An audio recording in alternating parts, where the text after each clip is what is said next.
Welcome back to Progressively Incorrect, a podcast all about getting kids to eat their vegetables.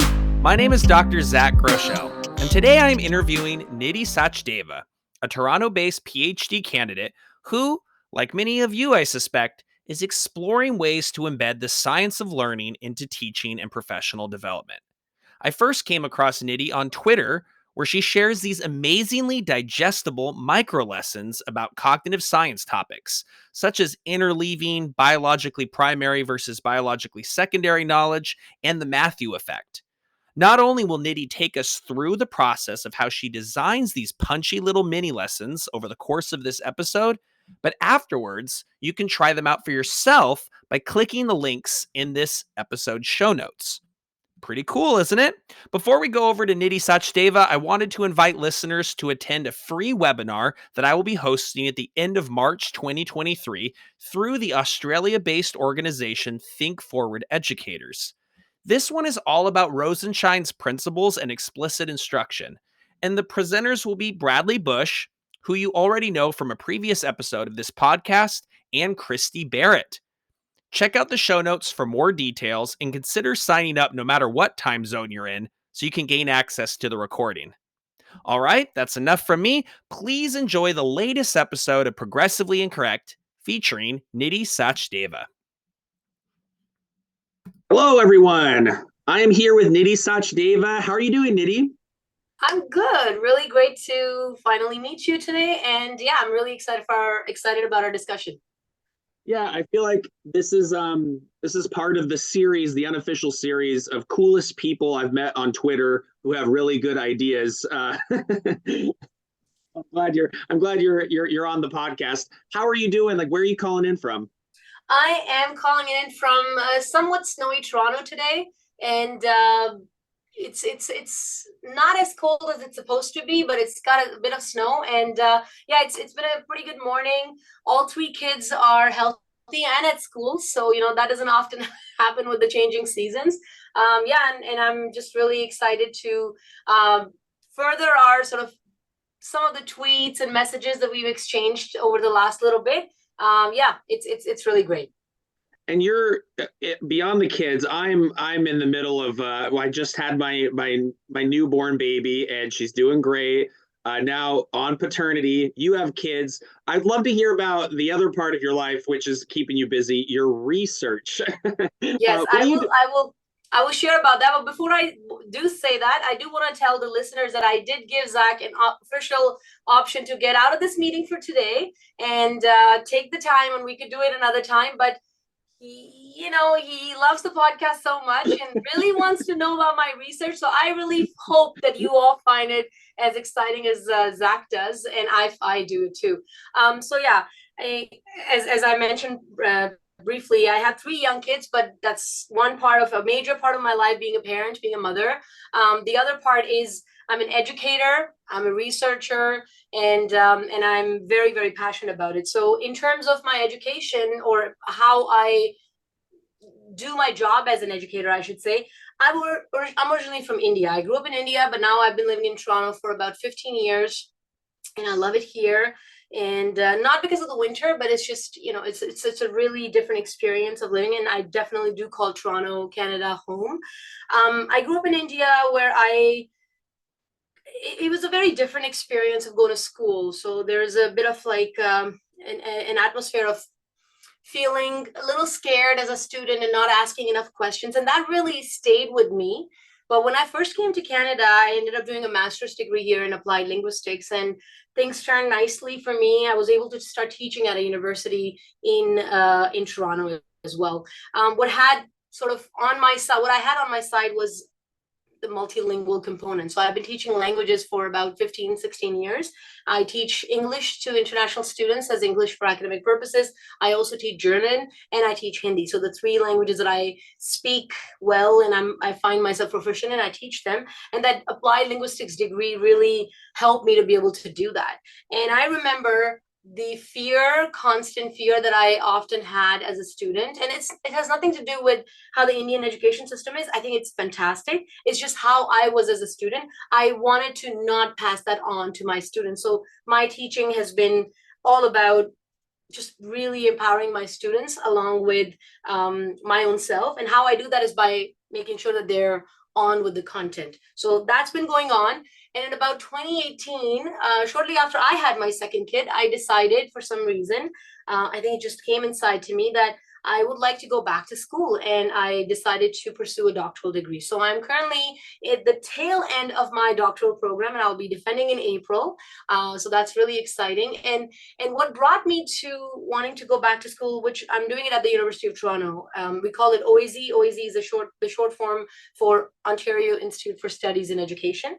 And my doctoral program is focused on this theme called microlearning, and not the buzz part of it, and I'll explain that when we get into it, but more about how can we design experiences for students that can actually optimize potential affordances that we do believe microlearning might have to offer to make the online courses better. So that's the idea, and I'm really, really focused on the science of learning component in there.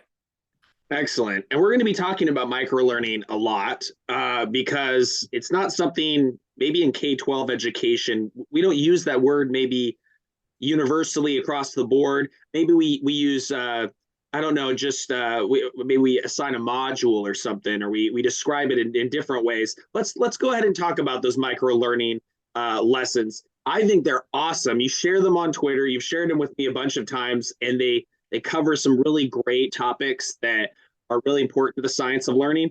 Do you mind explaining what microlearning is and how it helps your adult learners, acquire some of those foundational, some of those principles of the science of learning?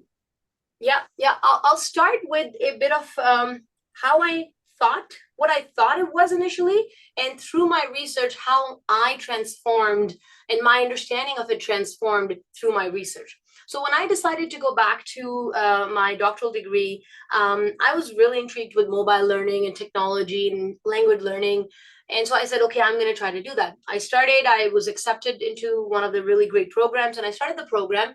But every time I'm looking up things and I'm researching mobile learning, this word kept popping up: microlearning, mobile learning, microlearning. It kept popping up to the point that I said I couldn't avoid it anymore. I needed to know.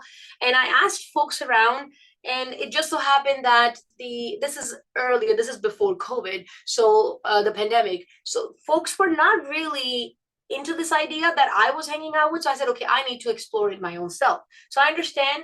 And what my original understanding was, what many people do also understand that, and it's not incorrect, it's just that I grew with this experience. And I think that's a beautiful thing about research, that it transforms you and your understanding of something, and you make it better for your own self, perhaps.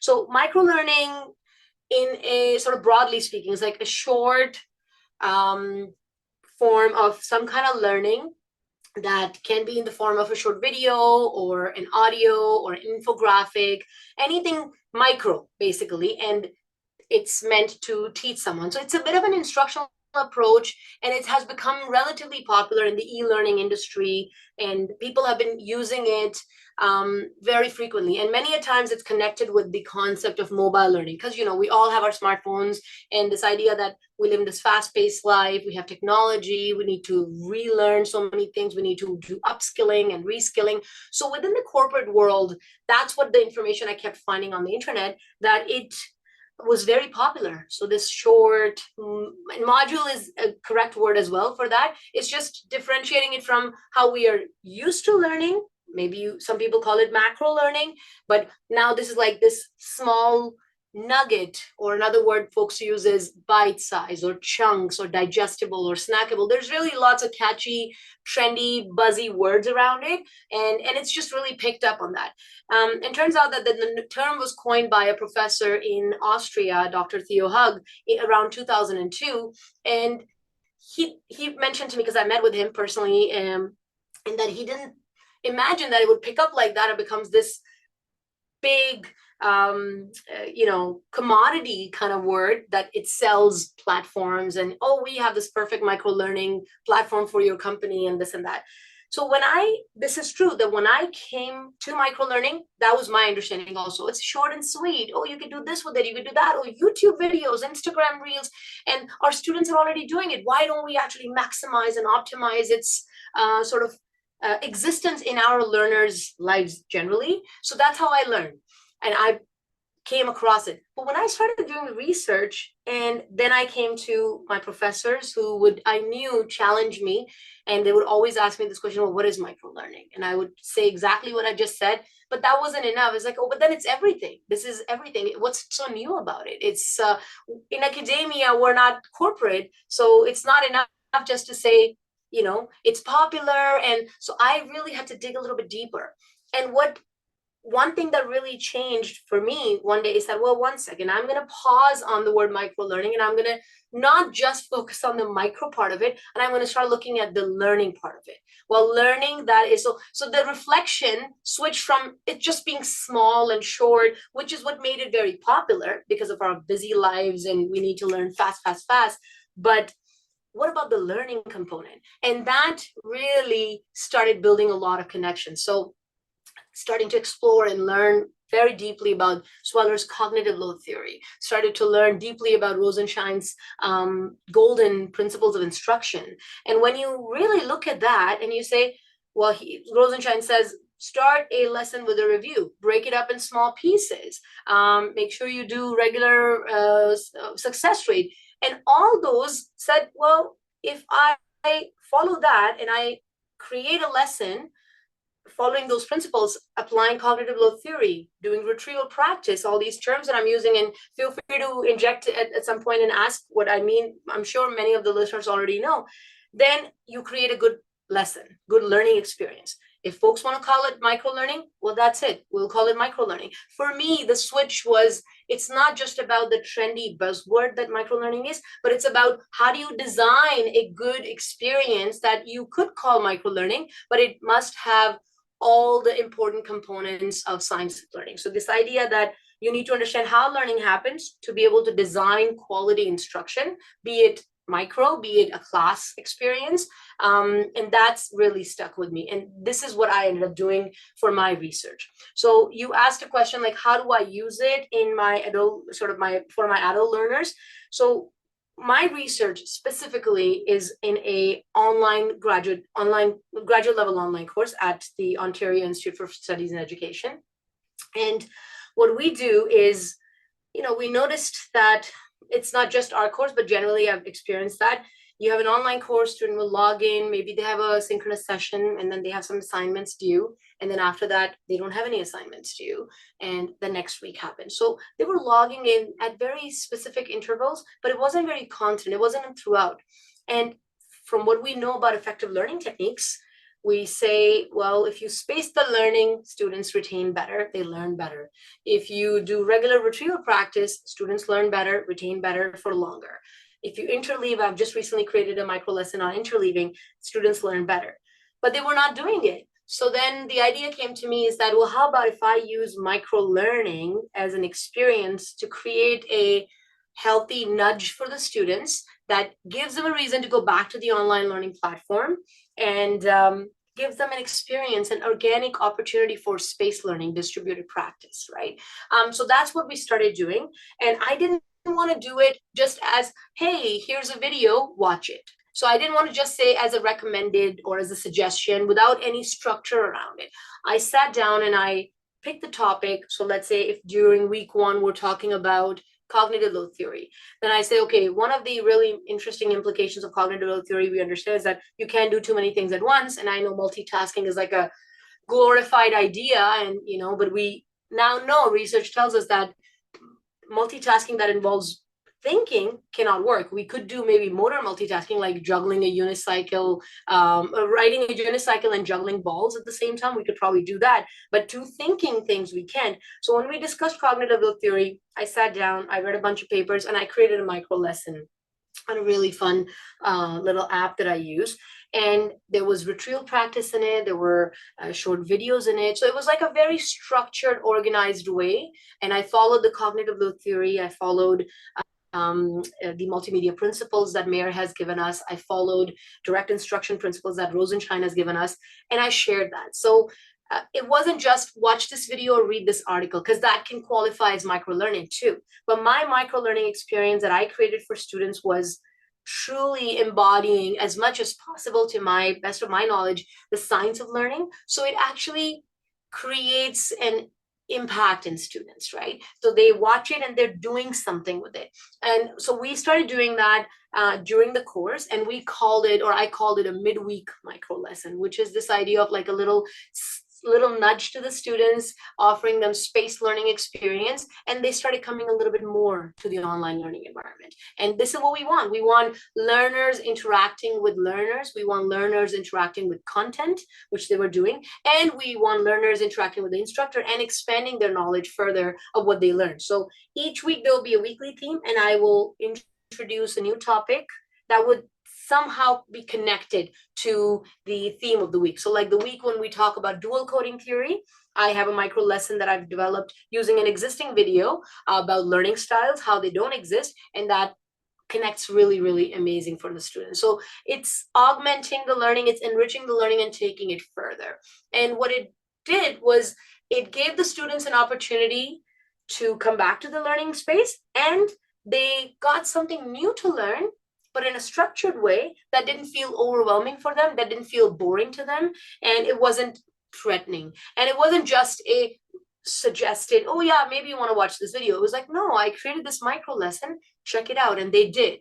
And then they started picking on, oh, instructional little elements in this. Oh, I like the way you did this. I like that you had a question in between to check for our understanding. And so that's how this idea of midweek micro lesson within my sort of research came to being. Wow, that's excellent. And I'm going to be posting these micro lessons, a couple of them, in the show notes for people that are listening. They can click, and they're free. You don't need a password or anything. You can just go and click into them and try them out.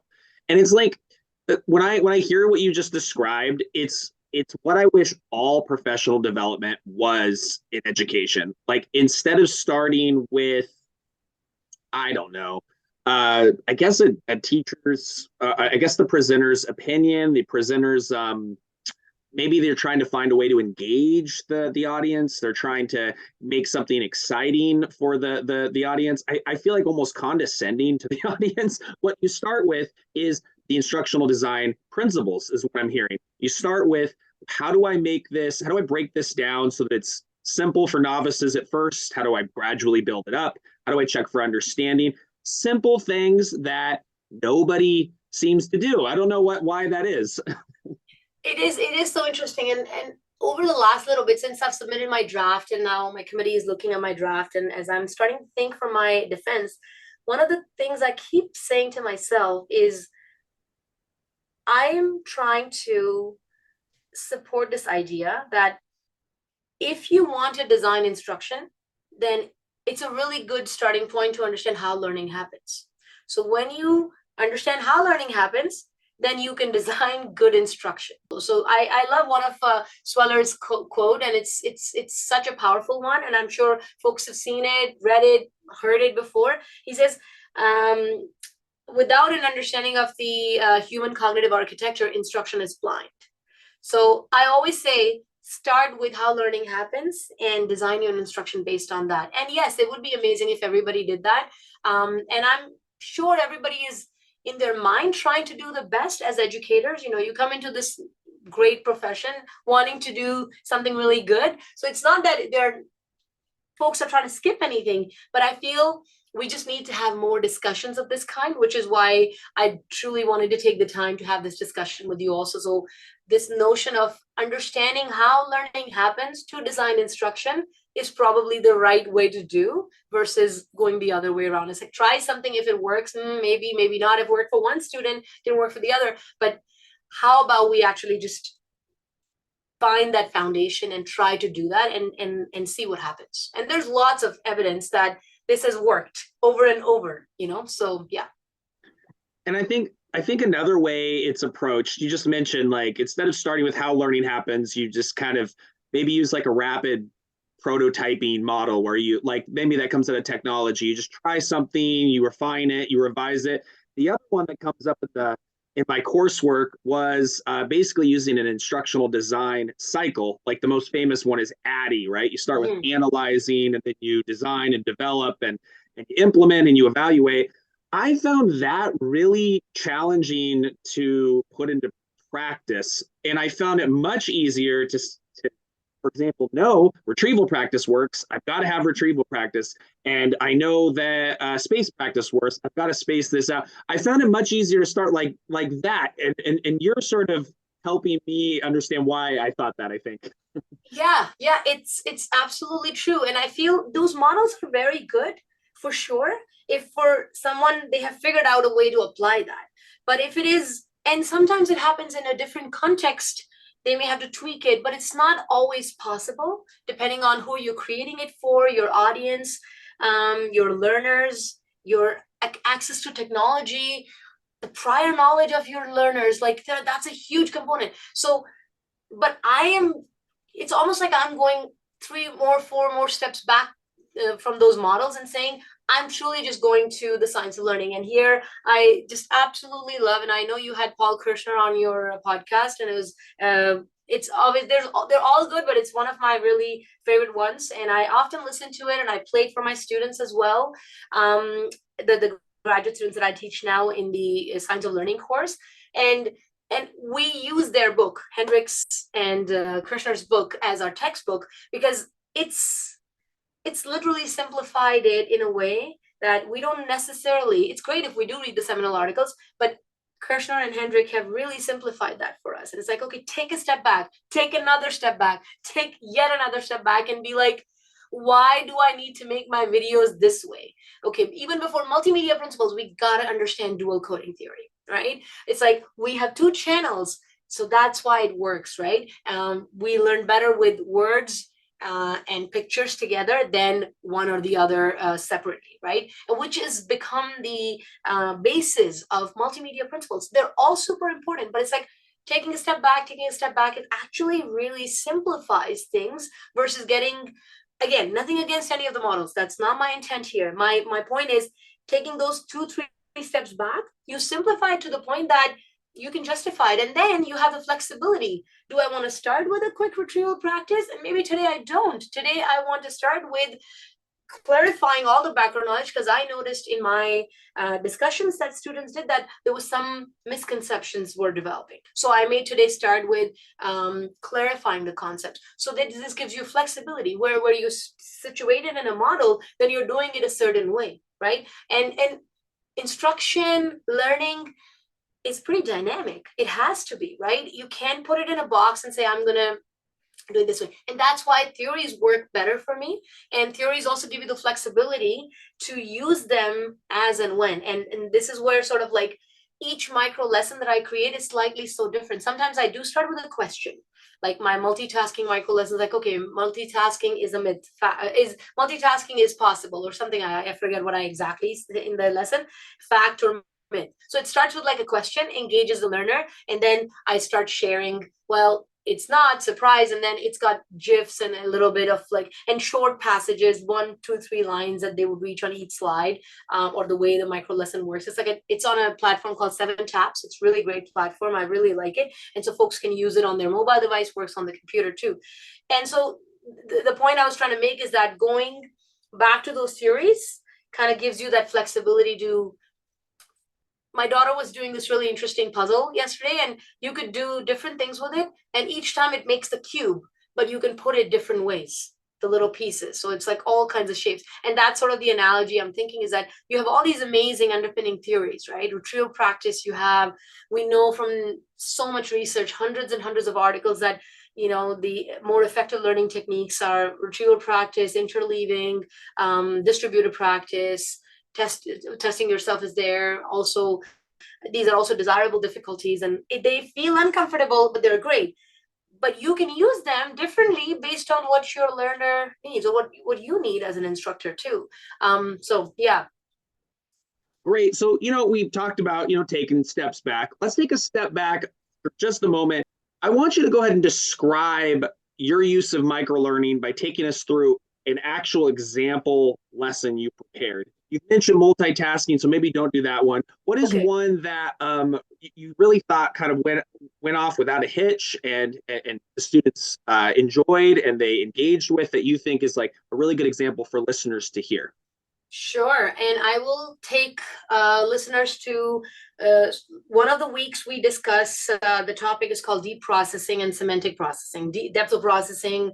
How do you make learning deep? How do you make sure that it's going from your in working memory into your long-term memory, and then you're also able to retrieve it? And how do you do that? So we're discussing that, and we have the chapter from Krishna and Hendrick's book. We also have some external readings that we bring in. We discuss things. We have our Zoom session. Students go through that.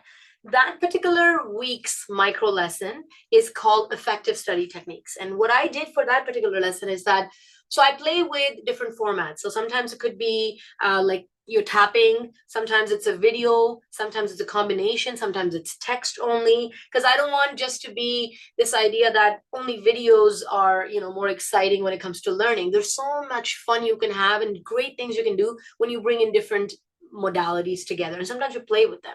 So I found this really great article. The article is actually longer. It was published in, I believe it was 2013 or 2014. And the if I would cite, I would say Dunlosky et al. So there's these amazing, Daniel Wellingham is one of them who has contributed that article, but they came up with a shorter version of a report. And the report is easily found on the internet, and I highly recommend everybody read it. It's about 7-8 short pages. It's called What Works and What Doesn't. It's about study techniques. It's about this research that they did, and they looked at 700 or more articles. And these articles had gone through testing and exploring all these, reviewing various kind of 10 popular study techniques, including highlighting, summarizing, rereading. Practice testing is the word they use. I don't think they use the word retrieval practice in that particular article. Interleaving, distributed practice. So there's 10 of these. And they look at 700 of these articles, and they come up with, based on their research, the top sort of winners, then runners up, and then not so effective. So it's like very effective, moderate effective, least effective. And so we go through this discussion, and I found this article, this PDF document, and I embed that into a platform that I use. It's called H5P. And I tell my students, okay, during this week, we're discussing deep processing. And I thought what would be exciting to understand, like, well, what are some of the effective study techniques, and how you do it, how we do it, and how are we actually learning, and what works and what doesn't. So there's this article, students will read that article, and then I have a short retrieval practice. Now, before it's a pretty simple micro lesson, nothing really crazy fancy about it. It's got some drag and drop questions that I create, and all the testing, the practice testing / retrieval practice / self-test quizzes that we include in the micro lessons are 0 stakes, unlimited attempts. And that's the idea, right? Like, you can gain mastery of the content if you're not scared and there's no anxiety associated with it. And students actually love doing it. So before I actually reveal the micro lesson, we have a Zoom session the week of, and we kind of do a little activity with students. And I use one of the online edtech tools called Mentimeter, and it's pretty popular. And we just say, okay, type in what are some of the techniques that you use when you study. So students start typing, and they start popping on the screen, like, summarizing, highlighting, rereading. I take tests, I explain to someone else, and I don't ask them to put that in a specific bucket. Whatever is coming to their mind, students would say, I walk and read and learn, or whatever they say. So then I say, okay, and it naturally just so happens, and I say, okay, the really more popular ones, the ones that were mentioned more times, I put them in a graph, and now you can poll and vote on which ones you use more. So there's usually highlighting, summarizing. So this is like a synchronous session activity, priming them up for the micro lesson that's about to come in the next 2 days, like as a part of my space practice. And so they will start voting, and oftentimes, it's not always, but oftentimes highlighting gets the pretty higher rate, and then rereading, and somewhere around the self-testing as well. And then they don't know necessarily these terms yet. Some do, some students don't. So we use more generic terms in that particular task, right? Before I explain to them what is retrieval practice, what is interleaving. So we see, and then I take a screenshot of that, and I post it in the week's folder. And then I post the micro lesson, because when they will read the micro lesson, they will read this amazing report called What Works and What Doesn't. And then they'll also see the screenshot of the picture that our class rated, let's say, a specific technique really high, but oops, the result or the report says it's actually one of the least effective ones. And in this case, I would say highlighting and rereading, we know from so much research now that they are one of the least effective if you're not doing it well, for example, right? Study techniques. And then they read this article, then they do that. And then the discussion that follows in the online platform. And as I said, as instructors, this is our happy place where students start interacting with the content. It speaks to them, it stays with them, and they say something about it. They're like, oh my goodness, this was such an interesting reveal. Like, I always thought like I'm highlighting everything, but here it is, it's not. So what we did through this process, remember the week discussion was deep processing. So we took them to study techniques, effective study techniques, but they also experienced what they do. Maybe they were doing it right, maybe they were doing it wrong, but they learned through that process. And all this also ended up helping them with deeper processing, because we created an experience around it. So this is one of the micro lessons that I feel does not have any videos, does not have any bells and whistles, but it has so much power because of the content that gets shared. And it has such high practical implications. So particularly in my case, I co-teach the course, and many of our students are Master of Education students or Master of Teaching students. So they will be going out and becoming educators, teachers. So these techniques, these are amazing sort of things now in their mind, in their pocket, to go and forward that to their, K to 12 learners or adult learners to say, well, highlighting doesn't work, this is why, and let me tell you. And they don't forget that, because we've created such an experience around that. So it's a micro lesson, I like to say, with a bit more macro impact, right? Because this is what we want them to be able to do and have the ripple effect. And then they'll message me on the online system saying, I shared it with my colleagues, this is amazing, or I've been doing this wrong, and I'm proud to say that I now know, and it's all good. It's like this discussion that follows, that interaction. So this is, I would say, this example, it has been, and I've been doing this for about 2+ years now. And each time, all micro lessons have their different kind of impact, and it generates a different tickle in different students. But this study techniques one always generates really, really healthy and amazing discussion, I would say.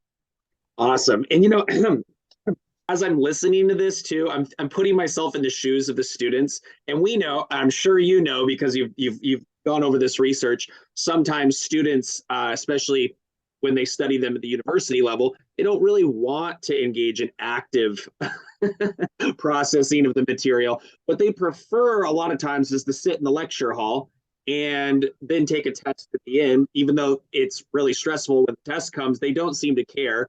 Or maybe they want to just do the readings, right? Give me some readings. As we know, at least what I know from being in those discussion forums, so many students never do the readings. I'm the only person in this discussion room who did the readings. This kind of forces them to engage with the material. It forces them to engage in focus processing. So what is the feedback then when when the students are forced to do this? You mean specifically with the micro lesson component, or generally? Yeah, I just think I hear this like as really great teaching, and I wonder, does this show up in your evals? The students being so what's happening with I understand that may happen with, like, sometimes with readings, but the way this particular course is designed, we have taken very, very careful care to remind ourselves that every step of the way to follow cognitive theory. But yes, to answer your question, I actually, because it was a part of my doctoral research, so there was no mandatory component associated with it. Otherwise, it would not pass the ethics, right? It was always an add-on. So it was optional, but students did it over and over and over and over and over again. How do I know that? Because I had an online tracking system that told me how many times. So for example, in my second iteration where I was collecting data, 12 micro lessons were, I think, accessed by about 30 or so students 1,000 times.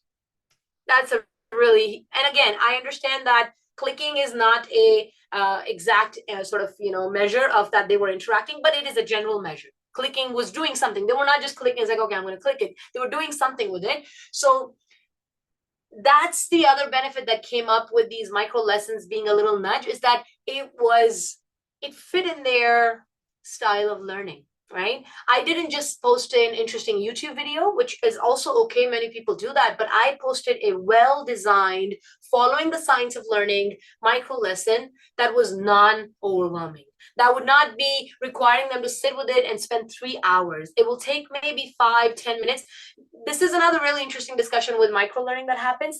People like to connect time with it, but I like to connect it with mental complexity. Well, does it check marks the cognitive load theory, right? So it may take maybe somebody 5 minutes, somebody takes 10 minutes.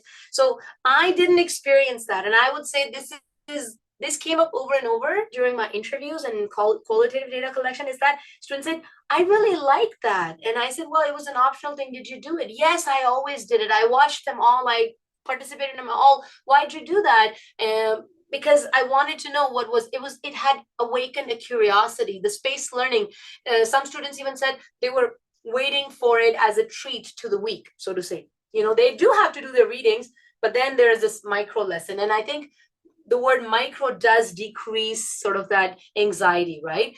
So I understand that some folks might be experiencing that, negative thing, and students are just sitting through lectures or through these lessons, and just the exam day before, and massed learning is a big habit among a lot of learners. But I felt that micro learning or micro lessons in online courses, especially in my research, could actually give an opportunity, exactly the opposite that you were saying, that students fear and instructors fear the students would not want to do it. But we can actually get them to want to do it because it's non-threatening, it's quick, but the quick doesn't mean it's uneventful. You can still pack in some really great stuff in there. So I had the opposite experience. I said it's optional, it's add-on. Students still kept going with it. So I think that says something about potentially using this as an opportunity. Oh yeah, that's great. Wow. So, I mean, I'm trying to think of how this could be shoehorned into K-12 education. And just as a personal reflection, I feel like I came into online learning thinking it had nothing to do with face-to-face learning. And I was getting my degree, my PhD in sort of, instructional design. I was thinking of online learning for online learning. And then it sort of kind of got awoken somewhere in there that all of these principles apply in some way. You just need to explore their implications for face-to-face. I mean, can you maybe, this is not in our questions, so feel free to try this out. How would you imagine maybe a micro-learning lesson going in a K-12 setting? And you mean in a face-to-face class? Yeah, with the face-to-face class.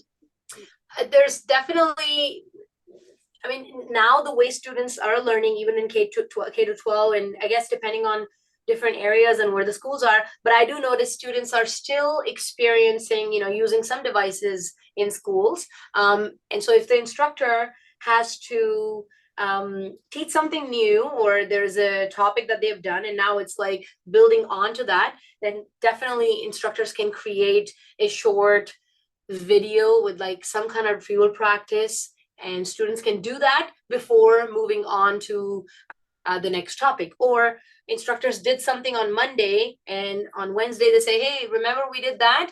Here's a little quick recap with some practice testing. It's zero stakes. There's no penalty if you do it wrong. You can do it again. So I can see different ways that instructors can use that in K-12 as well, even if it's face-to-face.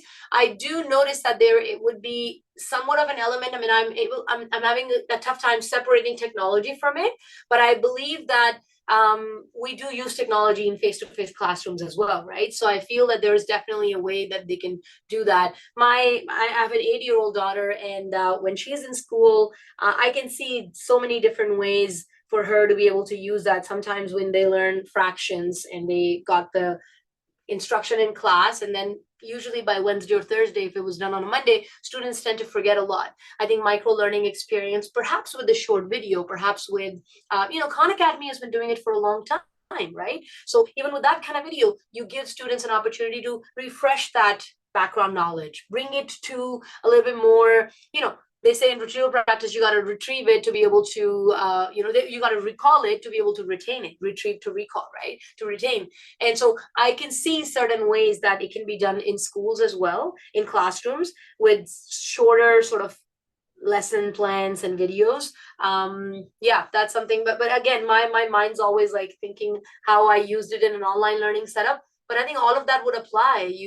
My goal was to use this experience as a space learning opportunity, giving students options for retrieval practice and applying all of the 10 principles that Rose and Shine has given us. And I think they are easily applicable in a face-to-face setting as well. Excellent. I feel like the fun of this episode is going to be the listener going in and clicking on these and trying them out. I will definitely make that page really nice and clear what they are. And if you could send me as many of them as possible, I think that would be great. So I do wonder some of the nuts and bolts of this. You mentioned the platform again that you use. What was that again? So there's different platforms that I work with, and I think the folks from 7TAPS will be very happy because I'm supporting them, and I'm not just supporting them because I'm supporting them, but I'm mentioning them because it's such an interesting platform. So it's called 7TAPS, and basically what you can do is you create the lesson either on any mobile device or computer, and you as an instructor have the dashboard, but when the lesson goes to the learner, it goes as just a link. And I'll mention why that is so important. Students and learners can just tap from one screen to the next. So you'll have when you click on some of those links, they will actually say the name of the lesson in 7taps.com or something. And basically it works like as if you were tapping through some of those reels or Facebook sort of things that you're going through, but it's just instead it has some really value adding content. Facebook has value adding content too. I didn't mean to say it that way, but and it works really nice. You can have some AI videos in there. You can have some audio, and I play with different kinds of things. I recently created one, as I was telling you, on interleaving, and that has some text, some GIFs, some audio from me, and a little quick retrieval practice at the end. And I wanted to mention, and you said that earlier as well too, when you mentioned to the listeners that you'll post the links and you don't need an account, you can click on it. That is a very, very crucial thing when you create microlearning experiences, because microlearning in the corporate world is being often sold as, oh, it's quick and you can just you're waiting for the bus or waiting for your coffee and voila, you did one of the lessons and you upskilled yourself slightly. So, but then there's all these platforms that first you click on, it's like it requires you to create an account. Well, that's already added to my cognitive load, right? It's increased my intrinsic load and experience. Now I have to learn a new platform. How do I do it? And what happens to the content? It's gone to the back. So I always, for all the micro lessons that I've created for my research project, as well as that I create for the community out there, I always focus on this idea is that it should be easy access, which means no accounts, no logins needed for my sort of learners or students or viewers or whoever is going to be engaging with that content. So 7TAPS has done this, and including the other platform I use called H5P. You can create lots of really interactive videos on it. And the idea is that you create the lesson and to the user goes just the link, just the URL, and you click and there you are. You don't need to log in. And that is a huge component that actually has implications on how your mind is going to be so busy. First, you create an account, my username, my password. It's cognitive overload, right? I just want my learners to land on the content and start doing that. So yes, I'll definitely be posting. So 7TAPS was one. The other one is H5P, and I try to experiment with some other platforms as well. But those have been very, very popular with our learners. And how long, like, would you say door to door, beginning to end, does it take you to kind of go through, to make one of these? I can imagine some people might be hesitant, especially if they're a little slower with the technology, not wanting to do this because it could take a long time. How long does it take you? That's a really good question. And that had very strong implications in my research as well, because, here's this research, I did this and I made these micro lessons, collected data. It was positive. Students loved it with some suggestions and making future improvements. But what if another instructor, because I wanted to be able to add to the field, like I want other people to be able to do that. So how do you do that? And it can be overwhelming for some folks if it's new technology. But what's really nice about some of the tools that I'm mentioning is that they're easy. They're very intuitive to use. What it requires is obviously for the creator of the micro lesson, or any lesson for that matter, to be an expert or to be good with the content. So that's something that we need to do, and to simplify the messaging. And that simplifying the messaging is not so much about technology as much as it is about, you go back to Sweller's theory. It's like, how will I explain it to someone who doesn't know anything about it? Right? Start with that. So if we follow that, I feel we don't get lost as much.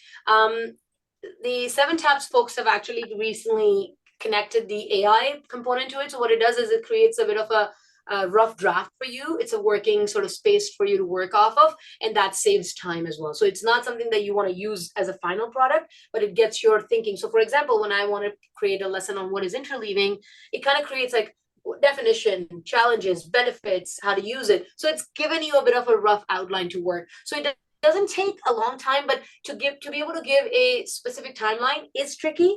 If there's a video in it, it'll take longer. If there is no video in it, it'll take shorter. I have spent sometimes half an hour because I needed something really quick and dirty and I wanted my students to get it. It didn't have lots of bells and whistles, but I've also spent like 20 hours on something. And again, it's not because of the micro lesson, because it had a video. The video was only 5 minutes, but it was a video about cognitive theory, and I wanted to do a really, really good job. So to answer that, it's very, very tricky, but I would say follow the signs, follow how would you simplify this information. And sometimes it's okay to sacrifice the bells and whistles for the content, right? If you can disseminate the content as simply as possible. Sometimes it can be a very simple infographic. I draw a lot on my iPad and I just create a slide out of it and I just post that for my students too. And that works as well. That takes less time. So it's about what you want to communicate, what are the stakes for it, and how much time do you plan on spending on it? Because you can make a movie like Avatar, but we know that it takes years, or you can just create something really simple, quick, and it still gets the job done.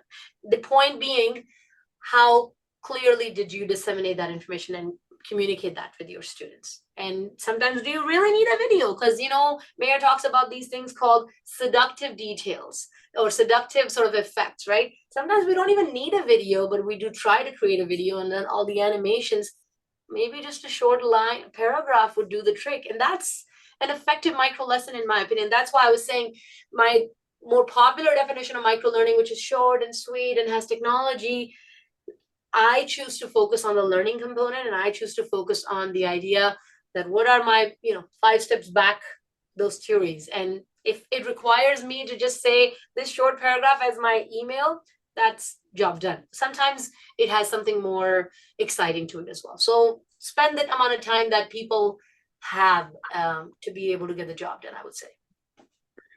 Excellent. I think, so I'm on paternity. I'm going to be, just thinking about all these ideas. I feel like my next step for my job as an instructional coach is to create a series, like a landing page of these really cool micro learning lessons. And I might just steal a couple of yours with your permission and put them on there. Absolutely do that. And the good news about the content that I've created so far, I do other stuff too, but specifically the one that I created for my research, they're all are related to the science of learning. So they're not just micro lessons, they're actually micro lessons about how learning happens. And that makes them even more exciting because they are really good, well aligned for educators, instructional designers, and I think we can all definitely make them better and learn from them. Awesome. So Nidhi Sachdeva, you really important voice that I'm so happy that you agreed to come on the podcast. You're invited back anytime to chat. Thank you so much for coming on. What's next for you? Like, where can we go to find out about your work? Thank you again for inviting me. And what's next for me? So as I mentioned, right now, taking a little bit of a short break, just submitted the thesis. It felt like I'd given it all so I mentioned I have 3 kids, and I really felt like birthing the 4th baby. So I'm now starting to think and simplify, following the cognitive load theory, the messaging that I'll be doing during my defense when I do that in April. So I'm really excited about that. But perhaps by the time this podcast is released, they would be done. Who knows? Timing is an interesting thing. Where folks can find, I'm quite active on LinkedIn. If you just search my name on LinkedIn, you'll see it. Also Twitter. So Zach and I follow each other, so it should be easy to find. And that's where I share a lot of stuff. And since I've finished my thesis draft now, I'm working on completing my website. So there's going to be some really use cases and information that I continue to create. So I'll be sharing that as well. And when you post the the podcast, then I'll share the link to the website. It's under construction right now, but LinkedIn is a great place. Email is a great place, and Twitter is a great place to connect. And I share what I create over there as well. Excellent. And I think listeners are going to get a kick out of this one. Thank you so much for coming on. Nidhi Sachdeva, I appreciate you coming on. I'll talk to you soon. Thank you. And Zach, you definitely get lots of snuggles in there. The baby smell is the most beautiful smell in the world. I do not mean the diapers. You know, the one that when you touch the head, it's really nice. So you go and get lots of snuggles. Thanks for taking the time. And yeah, it was a really great conversation. Thank you.